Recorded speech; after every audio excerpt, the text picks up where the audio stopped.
उनके वीर पुत्र सुजान सिंह, अमर शहीद जोधा सिंह गटैया जैसे वीर सपूतों को जन्म दिया और जिस धरा के निर्भीक पत्रकार के रूप में गणेश शंकर विद्यार्थी और राष्ट्र कवि सोहनलाल द्विवेदी जैसे महान साहित्यकार जिस धरा पर पैदा हुए, इस पावन धरा को कोटि कोटि नमन करते हुए मैं आप सबका हृदय से अभिनंदन करता हूं, स्वागत करता हूं। बहनों और भाइयों, आज मुझे काफी दिनों के बाद आपके इस जनपद में आने का सौभाग्य प्राप्त हुआ। दुआबा की धरती 2017 के पहले आकांक्षी जनपद था। आकांक्षी जनपद का मतलब शिक्षा, स्वास्थ्य, कृषि विकास, रोजगार, औद्योगिक विकास और अन्य इंफ्रास्ट्रक्चर डेवलपमेंट में जो पैरामीटर देश के अंदर तय किए गए थे, उनमें सबसे पिछड़े हुए जनपदों में फतेहपुर की गिनती होती थी। सबसे पिछड़े जनपदों में इस जनपद की गिनती होती थी। बहनों और भाइयों, विकास, उसका नाम यहां से कोसों दूर था।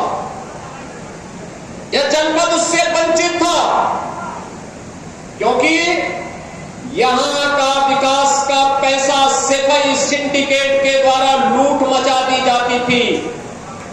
सेफई सिंडिकेट के डकैती का अड्डा बन गया था फतेहपुर। फतेहपुर की योजनाओं को वहां पर सेफई के अंदर नाच गानों में खर्च कर दिया जाता था। उनके विदेश दौरे पे खर्च कर दिया जाता था। तब न सड़क थी, तब न बिजली थी, तब न मेडिकल कॉलेज था, और औद्योगिक निवेश की बात ही क्यों करनी है। उस प्रकार का वातावरण ही नहीं था। बड़े अजीब सी स्थिति थी। कानपुर का औद्योगिक क्षेत्र एक और, प्रयागराज का औद्योगिक क्षेत्र दूसरी ओर, एक और मां गंगा, एक और मां यमुना, लेकिन फतेहपुर पिछड़ा जनपद था। विकास के पायदान पर पीछे, न विकास की सड़कें थी, न स्वास्थ्य की सुविधाएं थी, न औद्योगिक निवेश था, और नौजवानों के सामने पहचान का संकट। नौजवान की नौकरी पे सेफई सिंडिकेट डकैती डालता था। एक नौकरी निकलती थी, उस नौकरी के लिए चाचा भतीजे की जोड़ी वसूली करने के लिए निकल पड़ती थी। याद करिए, 2012 से लेकर के 2017 के बीच में जितनी भर्तियां निकली सब विवादित हुई। कहीं भी मेरिट का ख्याल नहीं रखा गया, कहीं भी योग्य लोगों को नौकरी नहीं मिली।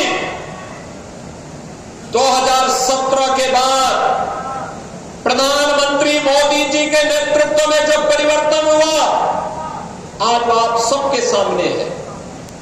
अकेले यूपी में 8 लाख से अधिक यूपी के नौजवानों को सरकारी नौकरी यूपी राज्य से ही है। आज जब मैं देखता हूं